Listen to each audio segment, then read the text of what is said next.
appreciate your body, learn your natural rhythm, and see where your hormones, it gives us a really good idea of where your hormones lie within the cycle.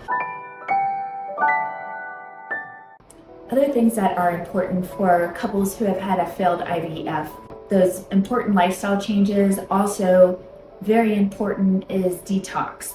Looking first at our home environment, what can we change? What toxic products might be in the house? Are we cooking with pans that are free of non-stick and other chemicals that could interfere with our fertility?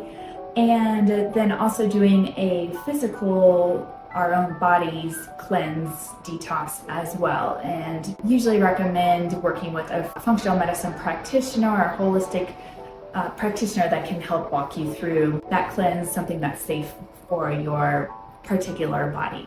After a failed IVF treatment, it's very important to also track your basal body temperature.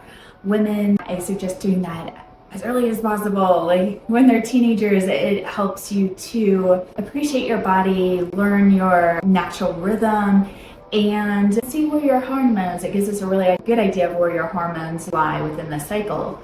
We can get a great idea of your estrogen level, your LH surge, did you ovulate, how is your progesterone, are your temperatures staying up in the luteal phase? If you'd like to learn more, please like and subscribe to my channel.